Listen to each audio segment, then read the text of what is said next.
No, before COVID, I was doing food, like savoury food. I'm actually quite good at cooking. But you've been like a cook. I've been in for a food while. my entire career, but not a baker. Yeah. I remember at my old job, we had to do like a bake sale.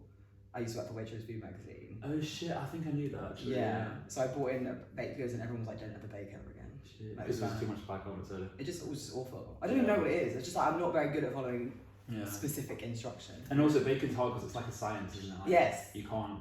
There's no exactly. You can't edit it. No. It's no like, say if you're cooking and you just chuck something in. And it's like, that's a bit too, that's a bit too much or whatever. There's other things to like balance it out. Whereas once something's baked, it's baked. That's it. I actually want to get into more baking. I saw Ben bake a holla yesterday. It looked really good. It looks like I thought he bought it from the shop. Yeah, I messaged him. I said, well done. But he said it was a bit stodgy. I think that's how it's meant to be. Yeah. But I was just impressed more with the pattern he did. What, the plait? Yeah. That's so easy. Is it actually? Yeah, I thought it was like that one. No. Okay, anyway. So, welcome to season 3. Finally. What? I spoke while she said it. So You're allowed to speak. Right, start again. Okay, welcome to season 3 of Eat by Amy, or Eat with Amy, sorry, even I forgot the name of the podcast. Got a new byline, Food Tales. Right. Welcome, you're my first guest. Hello, welcome everyone. Hello, introduce yourself. So I'm Giuseppe, thank you for having me on first of all. That's alright. I'm Giuseppe, aka Seps Eats. Have you changed your name? Previous usernames were Plant Chef, High Protein Vegan. High Protein Vegan? Giuseppe Federici 1, yeah. Oh, that's what I remember. Okay. But now I'm Seps Eats, and I think I'm going to be Seps Eats for a while. Sounds a bit like sepsis. It does. People have said that. No, you're not though, it's true. But I love Seps Eats. Seps, like, yeah. Okay. Is that like what people actually call you? Yeah. Giuseppe, Seps. Seps is short for Giuseppe. But it's interesting because all my family call me Joe, because Giuseppe is Joe in English. Oh really? Yeah, and I grew up like being called Joe my whole life, from school and like family. I did not know Even my that. family still call me Joe. But when I went to high school, they went off my name on my birth certificate, which has Giuseppe. Yeah. So all the registers called me Giuseppe. So I was like, okay, it's stuck, and then. Oh my goodness! I didn't know Giuseppe was so Joseph. Yeah, like Sloppy Joe, Sloppy Giuseppe. Oh my god, yeah! Oh my god, never realised that before. Yeah, that's it. Okay, cool. Well, I'm not going to call you Joe because that's the first time. Giuseppe's a way cooler name than Joe. Exactly. Okay, so just to explain to our new listeners or old listeners who have come back, first of all, we're recording. We've also got visual now, so that's great. And the new brief for this season is basically we're going to keep it more food focused, and each week I'm going to have a guest on and they are going to come to me with a significant dish. They're going to talk about their dish, why it's significant to them, and hopefully it will open up a broader conversation into more interesting topics than just the food that we're talking about. So today Giuseppe has brought to me what? So I haven't actually bought the object. Yeah, no, not the actual physical dish. Imagine I was like, bring this yeah, sorry, where is it on your bike? Imagine you said, oh yeah, so where is it? And I was like, oh, okay. So my dish is pasta broccoli, which sounds ridiculously basic, and it is, but when it's cooked with all the specific ingredients and the recipe itself, it just is so nice. And I've made it on my Instagram, and we can obviously talk through the recipe. But so many people have messaged me like way more than any other recipe I've ever done, saying, "Oh my god, I make this every week. Like it's so good." So it's a good one.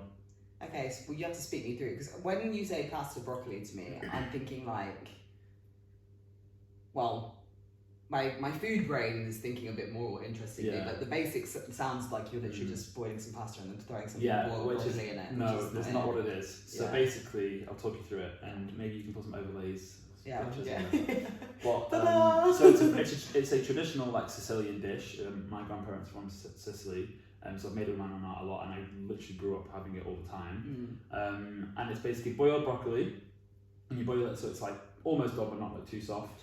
And then once it's like soft, you chop it all up and you put it in a pan with garlic and oil and leek and spring onion. I love leek. So leek and spring onion, they're basically the same, aren't they? But like different. Definitely the same family for sure. Yeah, definitely the same family. And you just chop them up into slices, put them all in the pan, and then let all the flavours mix. And then you put a bit of pasta water in to let it go nice and smooth. Starchy. And then put the cooked pasta in, and that's it. You can put a bit of like chili flakes if you want it to be more chili, but you can obviously finish it off with some parmesan or vegan parmesan if you're vegan.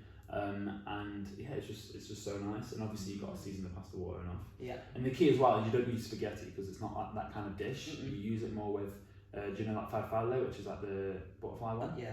Or radiatore, which is another like the radiator shape. Just any small-ish pasta that cling on you can, to the... that you can get on a spoon with broccoli, if that makes sense. Yeah. Because if you had it with spaghetti, it kind of just, you'd get the spaghetti and nothing else. Yeah. All fall apart. Yeah. There's an art to that, isn't there? Choosing the right pasta for the right So sauce. my friend Ben, who obviously you know, he's got this like theory, which I don't know if I agree with. It's like if you have the exact same pasta dishes, same ingredients in the sauce and the same pasta, but they're different shaped pasta, it's like two completely different dishes and they'll taste different. But I'm like, I think that's a bit extreme. Also, where is his knowledge in this? Exactly. Like, he's not Italian. He's not Italian. But I guess it's because he's thinking, okay, one pasta might absorb a lot of flavours in that way, and like when you scoop it up, like the pasta, the spaghetti might have less food on it. But I think spaghetti is my least favourite pasta of all time. I don't fuck with I basically spaghetti. grew up on spaghetti and tomato sauce, so. Yeah, but like, do you not agree that the more superior thin, long shaped pasta is like a linguine? Yeah, linguine is good, and also just the tube ones. I don't like the tube You know? pastas. Yeah, that's what I mean. Spaghetti's a tube, right? No, it's not like you can get a kind of spaghetti which has got a hole in the middle. Oh, okay. Very, it's called like bucatini, I think. Oh yeah. I like that one. But spaghetti is just like thin strips, basically. Okay, fine. Do you ever make your own pasta? I've never made my own pasta from, isn't like fresh, you mean? Yeah. No, but I really want to. I think So easy. next time I go back home with Nonna, I'm going to make some with her because obviously you? fresh pasta has egg. Yeah. So to make it plant-based, you basically just have to leave it out. But yeah, you can just make it with water. We used to make it with water and just add like a bit of turmeric for the colour. Yeah. Because that's what the egg does, I guess. Yeah, that's all it does. You just need to combine it. So this is really weird, but we have zero Italian heritage. However, for some reason, every Easter we always do like a big Italian feast. That's it. Yeah, it's totally random. Don't really know why we started it, but we'd make like fresh pasta every Easter time. I don't know. And yeah, we do it. Our house is like we'd hang the pasta. So basically, once you make it, you have to hang it because it's like super soft and like you're not, unless you're going to literally spoil it straight away, which you're usually not. You have to like hang it. So we used to like hang it on clothes rails. Right. Yeah. Interesting. Very easy. I would. So Easter for my family, we always have this like dessert, which is it's like a lamb, but it's a cake. Yeah. Have you ever seen it? It's like it's made from like pistachio and like mascarpone. Oh, like an actual dessert. The I was like, what stuff. are you saying? What's that almond stuff called? That's like used in cakes. Marzipan. Yeah. So it's a marzipan cake made from pistachio and marzipan Not my jam. with icing on it, and it's like a lamb, and that's what we have at Easter. Oh, fun fact. That is a fun fact. So tell me more about your Easters. I know this is not seasonal at all, but like, so are you, well, before we go into Easter just generally, are both your parents Italian? Yes, so my mum is from Sicily, and my dad is from like a tiny village in the north near like Parma. So and I have an Italian passport. As well as an English one. So EU, very lucky. EU yeah, gang. I know, right? EU gang. But yes, obviously I was born in the UK. I never really like grew up like speaking Italian because obviously I was born here.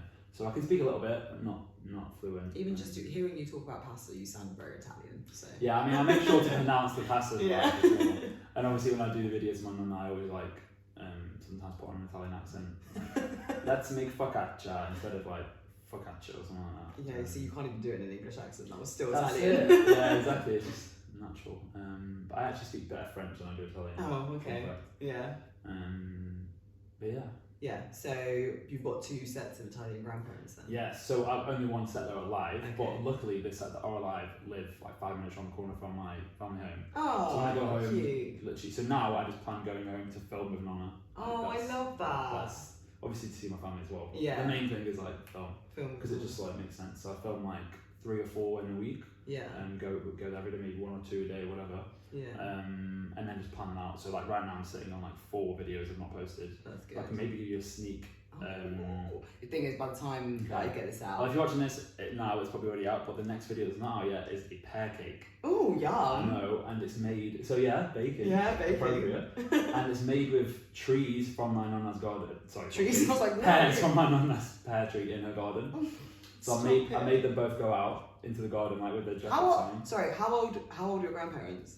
So my nonna is she's 84. You made- and my nonna is 89. You made your grandparents, who are 80 plus, Yeah, but they go to the garden all the time. They love it. go and break their backs trying to pick pears for you. basically. For the video, it was so sick. For the video, I'm So, for the ground. You can maybe include, you can include a bit in the video if you want, but yeah, I made them go out, pick some trees. Like my granddad was holding the bowl and she was getting a tree. Oh, and then some of them fell on the floor and she's like, oh no, they fell. It's just so funny. And then we came back in, and it's It's sick really because we basically use pears in like so many different ways in the cake. So you know how a lot of vegan cakes use like maybe applesauce or bananas to substitute the egg. Yeah. So we blended some of the pears as for like the egg substitute. Yeah. So that was in like flour mixture, and then we obviously chopped pears to put in the cake, and then we put pears on top. So it had like 3 different kinds of pears. Wow. I do like pears. It was really nice as well. Oh, that's really sweet. So that's like really special that you've got that relationship I know, with your right? I'm grandparents. so lucky. What would you say to like someone like me who's got never had any grandparents? Yeah. Well, I did have grandparents, that's a lie, but they all passed when I was super young, and I never met my dad's mum, and I never met my mum's dad either. I did meet my great grandmother, which was nice. She was alive until she was 93. But yeah, I've not really grown up with grandparents. So what would you say to someone like me that they're like missing out on in the nicest way possible?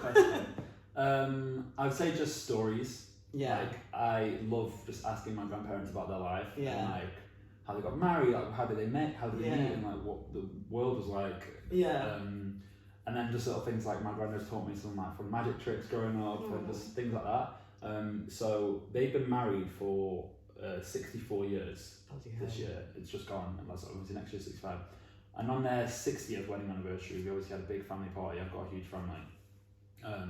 And for it, I basically sat them down and interviewed them. And it was honestly, I watched it the other day and it was so like just nice to watch back. Awesome. So the video's about 15 minutes long, and it's just me asking them questions about how they met, what they thought of each other, how they got married, what it's like to be married for 60 years. And honestly, I have to show you because it's the most hilarious thing ever. For example, there's a bit where I asked like, oh, has there been any ups and what's it like to be married for 60 years? And my granddad's like, yeah, no, it's great, it's been amazing. And then my nonna is like, wow, we've had some ups and downs. And then my granddad's like, what do you mean ups and downs? And it's just the funniest thing ever. So so how did they meet? So good question. So they were like in that very, very tiny village in Sicily. My grandma was actually already engaged to another man. Scandalous already. And my granddad had heard about this beautiful woman that was like the daughter of this man. Like mythical creature. Yeah, but he'd never actually like seen her. And then we were both at this event one evening, and he saw this beautiful woman and didn't know that this was the woman that was the daughter of this man that he'd been wanting to meet. And obviously he liked the look of her, so before he went up to her, he went up to her dad first. So he didn't speak to her on that evening. He went to the dad and said, oh, I'd love to take your daughter out, whatnot. And basically they sent letters to each other for a year. So they didn't actually like meet. And then after a year later, because my granddad was travelling around Belgium and whatnot for his job, like being a miner. And he came back, and then a year later they got married, and then straight after that they moved to England. If only it was that easy. I mean, that's not really that easy. So That's a lot of grafting. I know. So they moved to England and set up a fish and chip shop first of all. That's so like, random. Because obviously English people like fish and chips, I guess. And then they set up an Italian restaurant and an ice cream truck. And all the works. So they were in food then? Yeah, for sure. Cute. So that's why I love cooking with my grandma, because it's basically bringing back her love for food. Because at the moment, all she does is cook pasta with tomato sauce every day for my granddad, and that's it. She doesn't really. I know that maybe on the weekend she'll cook something for her sons that live around the corner. But most every day she just cooks the same thing, so obviously it can get quite boring. And so I think she really does love cooking all these weird and wonderful dishes as well that are vegan, which is obviously a bit of a twist with me, which is sick. So do you, for the videos, do you like, how collaborative is it? Like, what so do you do with that? It kind of depends what recipe it is. So if it's a recipe that, I like to just do recipes that she knows very well. For example, like arancini, which we did last week as well, another one that's not yet. Or like pasta with broccoli, things like that she just knows. Even better if it's like naturally almost fully vegan, because then I haven't got to make any tweaks. Mm-hmm. But then other things, so with that, I just let her lead, and I just say, oh, tell me what you're doing now, etc. Yeah. But then when it's things like tiramisu, for example, which we also filmed, that's obviously it's quite dairy. Different from the original. The vegan version is quite different from the normal one. So I have to kind of guide and be like, okay, we're using this mascarpone cream instead of normal. We're not going to use egg. We're using like silken tofu and whatnot. So there's a bit more of like direction behind the scenes. But in general, it's just all her allowed to run with it. So the other day I filmed something really cool, which is right now is a big secret, but it's out next week. So as long as this video, this is going to be because I'm going to record like a bunch before I start even. Cool. So this will also be out. But last week I filmed with Lad Bible and Nonna, which is insane. So have you had a big zoo? Yeah. Yeah. So it was with him as well. Oh, fun! So they basically like got in contact with me and they're like, "Are you free next week to film something foodie with Big Zoo?" And I was like, "Yeah." And they're like, "We want Nonna as well." And I was like, okay, let me see if I can work. And then we basically got her a taxi from Stoke that morning. Like she was with my mum. She was in the taxi for like 3 hours. We filmed in North London for like a few hours, and the brief was because it was with Uber Eats. Yeah. It was basically promoting how easy it is to order on the app. Yeah.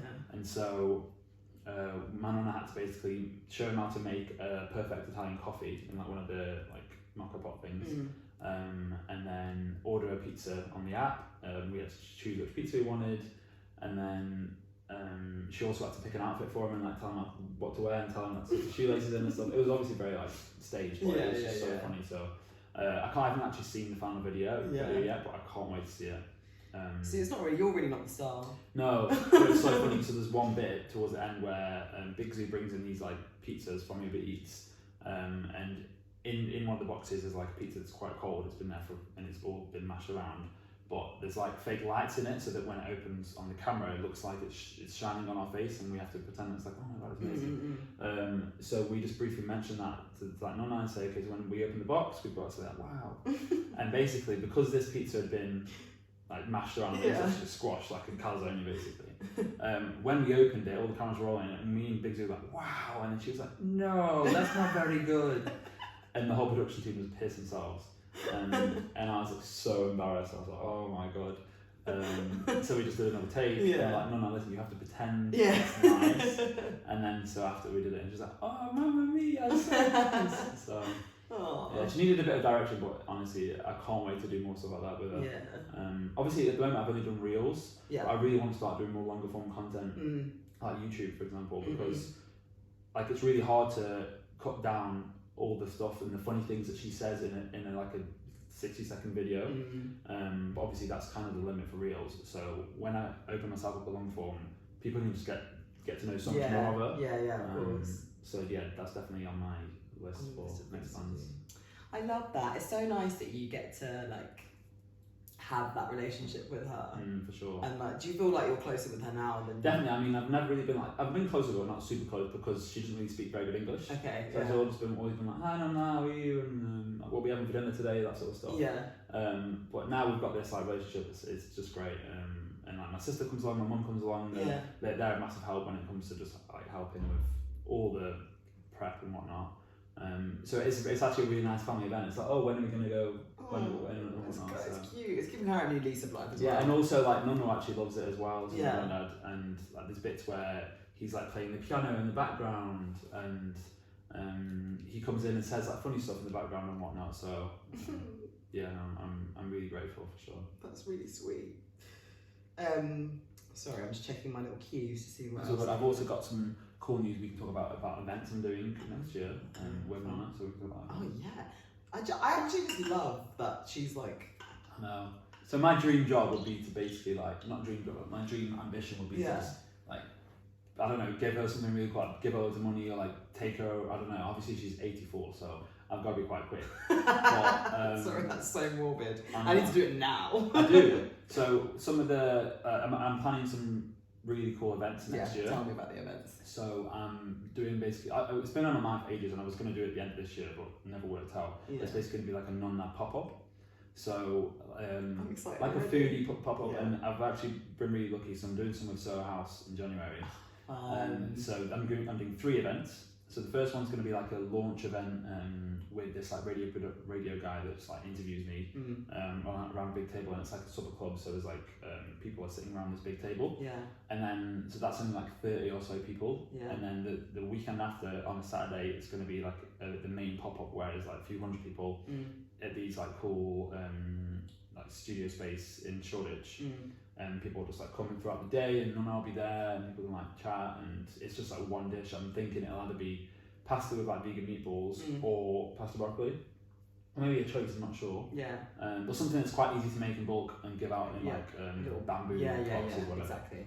People can like sit or stand or leave, whatever. So that's cool. And then the final one in January is going to be like a supper club, so like another and sit down, start a main dessert with like 30 people. Oh, definitely, I'm definitely gonna. And it's going to be a White City house. Oh, so, fun. yeah. Once I know the date for sure, I'll let you know. It's super exciting. I'm doing an event too. Exciting. Yeah, Sick. finally. Well, not finally. I'm only a new member, but in my head, I'm like, things need to happen ASAP. Yeah. But I think I should. Well, she hasn't got back to me about dates. Yeah. I gave her my dates, but she hasn't given me hers yet. But I'm hoping in January again, because it's January. So it's like it sells itself. To do like a cake masterclass, that exciting one. Oh my god, that'd be so fucking cool. I know, and also I sold it to her quite well, to be fair.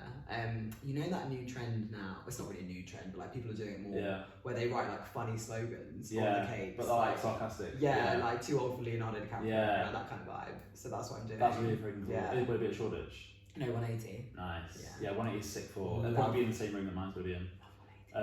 So I saw this TikTok the other day, and it was like a table that's spinning a cake. Yeah. Oh, I saw this too with the things. things. Yeah, I need that. How cool is that? The thing is, like, I feel like I know that it's almost a bit cheating, right? Well, no, it's not a bit cheating. But if I had that, I would use Yeah. it. But I know visually, I'm looking at it and it works. I don't feel like in reality it looks like it's really hard to use. She makes it look really easy. Because once you've got all that excess frosting on the brie or whatever it is, I don't get how you take it off without ruining the cake. Yeah, you just gotta like scoop it off very carefully. Very, very carefully. But then the end bit when she just makes it even more tight and it just like perfectly cuts. I know. That'd be a game changer for sure. Yeah, definitely. Before I do this masterclass, I need to actually practice myself. Yeah. Oh no, yeah, I'm all over that as well. Definitely. We can go to each other's events. Okay. Sorry, just to take it back to Nonna. Did she? What was like the first thing how did this come about? Like, what was the first thing she taught you to cook? Cool. So obviously, I've always been into food. Like growing up Italian, always into like the cooking and whatnot. And I've basically grown up going around hers at least every Sunday for dinner. Yeah. And we always had like pasta with tomato sauce to start with, and then like a standard roast dinner with like chicken or something after. So like two mains in the space of half an hour. So we never used to have like an even meal on a Sunday. Right. It would always just be like one main meal. Yeah. And obviously as I started my page, my family were always like, oh, you should not even actually start a page. Before that, we've always said we need to just note down Nonna's at least a tomato sauce recipe, because no matter how many times you try and make it, it never comes the same. No. And I bet she doesn't know as well, exactly, she's not like, oh, it's a teaspoon of that, it's just like, always putting just it in the hand. Yeah. Exactly. That's how Italians measure, I guess. It's all, I think the generation, not to be rude, but part British people who don't really have a food culture. I think all the generations above, it's a visceral thing. Like when you're cooking, it's all about just tasting and feeling and just it's like a innate knowing of what you're making. I've always said like need to note down how she makes her pasta tomato sauce and whatever. So obviously since I've had my page, I was like, okay, I'll try and record a video and see how it does. So I recorded a video of her making a tomato sauce and just basically talking me through it and holding the phone up. And then I edited it and I was like, okay, this could look quite cool. I'll post it, see how it does. Yeah. It did like really, really well. Yeah.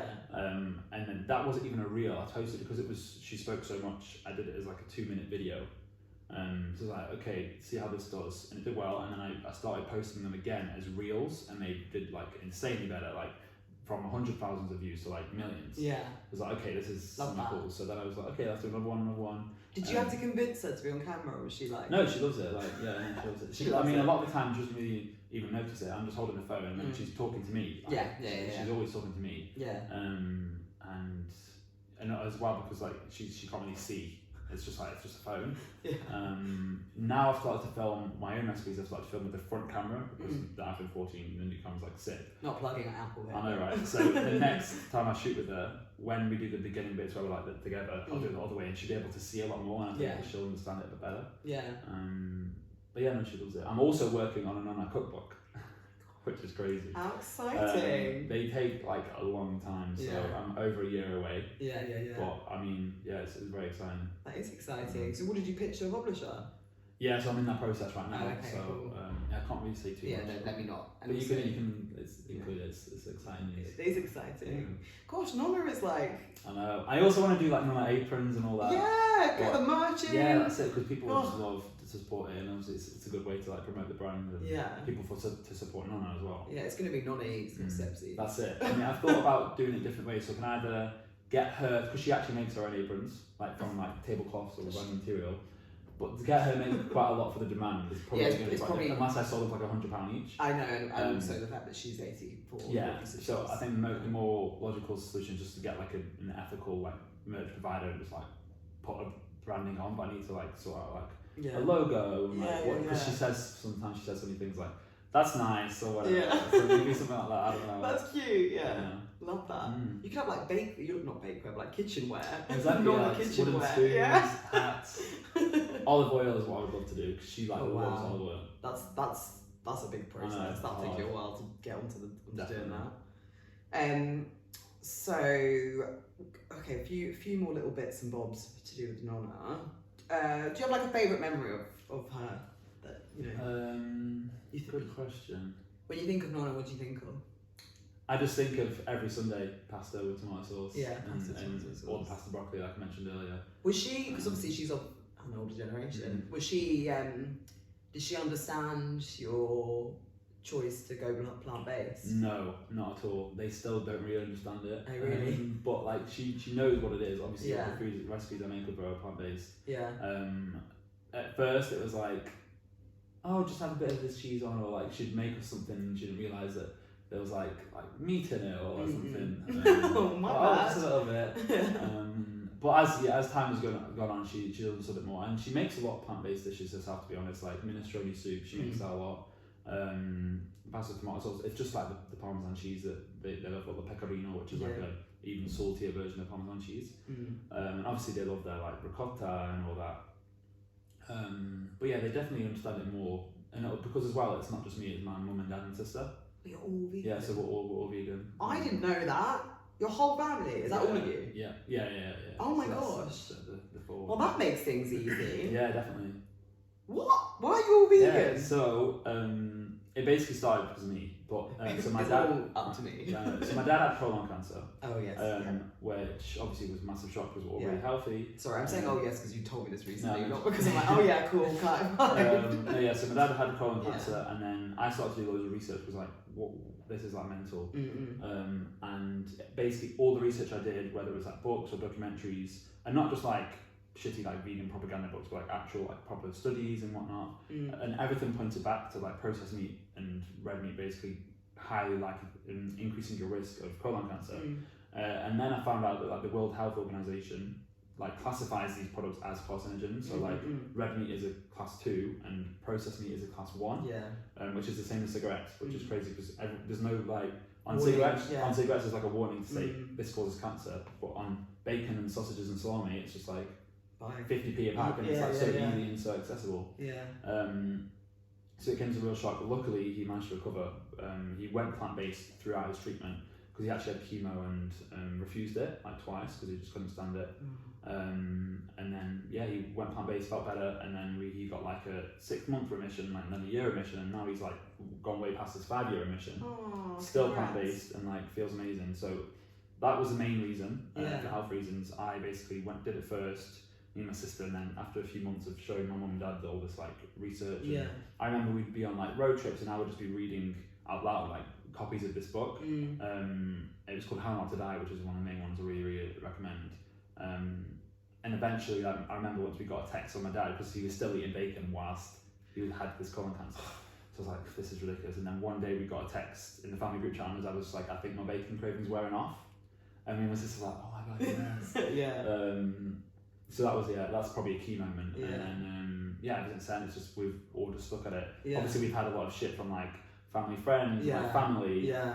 But no matter what, we've always stuck on it, which I think is the main thing. And it's just it's so easy. Like now it just doesn't feel like we're a vegan family. It's just like safety in numbers as well. I feel like if you're all doing it, you kind of like less people can argue with you. That's it. So does your dad put his recovery down to his plant based? Absolutely, yeah. I mean, obviously he could have been super lucky with the treatment and whatnot. Yeah. But like, all I know is that it's classified as a carcinogen. He obviously avoided them and felt better on a plant-based diet. So obviously the best thing to do is just avoid these products in the first place, or like significantly reduce. Yeah. And that's a wild story. But it is crazy, isn't it? Like the world's largest health organization classifies meat and sausages as a class 1 carcinogen, but no one really knows. No. I think, I mean, I knew that, but that's only because I'm in the world. Yeah, very, very scary. Very scary. Well, the amazing story though. That's good though. Obviously good. Well, obviously, so originally it was for health reasons, but since I've like educated myself around the whole industry, like the state of like the conditions we treat animals in this country and other countries, and also like the environmental impact. It just makes sense to me on so many different levels. But I don't think like the world needs to go vegan. I don't think we'll see a vegan world anytime soon. It's just people need to be more mindful about what they're eating. 100%. That's the whole ethos of of Eat My Amy. It's not. I'm not trying to inflict veganism on anyone. I'm not vegan anymore. So like I don't promote it as like everyone should eat like this, blah blah blah, because it doesn't suit everybody, and there's a multitude of reasons as to why it doesn't work for a lot of people. Yeah, definitely. But I do believe in everyone eating more plants. Definitely, which we don't eat enough of. And generally reducing meat. Because you will survive without meat for more than one day. It's so true. I find it so weird. Well, the thing is, because we grew up like sort of vegetarian anyway. I mean, we ate chicken like occasionally and fish, but we really weren't a big meat-eating family. So even like from a young age, we were always a bit confused. Like generally, the consensus in the household was like, how do people eat meat like more than once a day? Really? Yeah, because we would go for like a couple of days not eating meat. Yeah. And then we'd have like a roast chicken on Friday. Yeah, and it's just like mine was completely different. We had like breadcrumb chicken. It was in Italian, so like chicken panata, and I literally grew up on that. Like, had it at least 3 times a week. Loved it. Sometimes we'd have breadcrumb steak, which is less frequent. Everything with breadcrumbs. Or thing like tuna pasta and like spaghetti bolognese, obviously. So it was definitely like meat, some sort of meat, every single day. And I remember saying to my mom like before, maybe I was like 18 or whatever, just I need like some sort of protein every day, whether it's chicken or meat. And it's just mind blowing how you think that that's the only place you can get protein, and like milk's the only place you can get calcium. Because like protein exists in so many other forms. So. Giuseppe's actually a hardcore gym goer. That's actually how we met. That's how we met. Yeah, oh shit, the Belgian thing. I totally forgot about that. That's how we met. Which was really weird because I was like way before the whole any of this. That's so true actually. So I totally forgot about that. So you're a good example of someone who is a gym person. Yeah, definitely. Doesn't eat. This is why I started my page as well, to just promote so many people. I was at uni in my first year, and people always asking me like, what do you eat, where do you get your protein? So I thought, right, I'll just start taking pictures of my food. And I always used to do like a swipe to a screenshot of the MyFitnessPal of that dish, so people could actually see like it was like literally clear as day, this is where I'm getting my protein from. And then I just fell in love with it more, did more of the fitness stuff, just videos of me in the gym, just to literally show like you can still get enough protein as on a plant-based diet. Because I just realised, like, say before I was vegan, I had like 150 grams of protein per day. I just thought to myself, as long as I can get that amount on a plant-based diet, that's fine. My body ain't gonna change. No, and that's all it comes down to. Like, as long as you're getting enough. It's a numbers game. Very exactly. People don't understand that. They think about that with weight loss as well. It's like, ban this. Ban a carb, ban sugar, ban fat, and it's like, that is not how it works. Exactly, It's literally just looking at numbers. Literally, in and out. When I met you, were you vegan? No. Yeah. So like maybe like a year. A year in. Yeah. Okay, cool. I think me too. So it was 2016 when I first went vegan. Oh, okay. So I think it was like 18. I don't know. Yeah. The thing he's referring to is we were both in a pure gym. ad. I think I got more lucky because I ended up being in like a lot. Were you? Because I was just gonna say I didn't see you in any of them. So I was on in their website. So you're on the website, okay, fair enough. Yeah. I was in like the stalls that they have. Oh wait. Like the banners. Yeah, you were on one of those. I was on every single Pure Gym in the UK. No, you weren't because I never saw you. Yeah, because, no, I was there. Trust me, I had like the board head. Trust me, I'll show you later. I was You have to show me because I literally was just about to say I don't think you actually got in any of them. I got in like I was probably the most emotive from the shoot. Not surprised. They liked me the best. Yeah. How long did you get free? It's just expired. Only just. It was like 2 years. I got 3 because of like after COVID. Yeah. It was about to expire, and I said like, hang on, like. Yeah, I did the and same thing. Another year. Oh, they extended a whole year. Yeah. I only got 2 years in total. Yeah, but I mean, it's still a sick deal. And also, mine was every gym in the country. Yeah, so was mine. It was great. Which is sick, yeah. So mine expired in January. Yeah. So only just expired. Yeah, Oh, so mine really must have been the same as you. But then when it expired, I was only there for a few more months, and then I was just like, fuck it, got rid of it. Now I'm at John Reed, best gym ever. I know. Now you're like, I'm too bougie for gym. Yeah, for sure. I need a sauna. Yeah. Thing is, in my head, I just use the Soho House ones because I'm like, Soho House is a good one. I know they're not the best gyms, but like. Well, White City House gym is really good. It's too dark in there. Yeah. It's like I can't see. I have to like go right up to a dumbbell to see how it is. It's so dark. But it is. It's cool. It's very very big. Yeah, but we like that. Okay, cool. What else was I going to ask you? Oh yeah, sorry. Back to the. Nonna. No, not to Nonna. Back to just generally family stuff. Yeah. So because you're a vegan family now, I mean that's a bit weird to say like that. I know that's not really the vibe. I know it is. Like when I say that, it's like, oh, we have a YouTube channel. Yeah, no. When is that coming out? We're just like a normal family, and we just happen to eat plant-based. Yeah, fair enough. So what? Actually, no, we're not a normal family.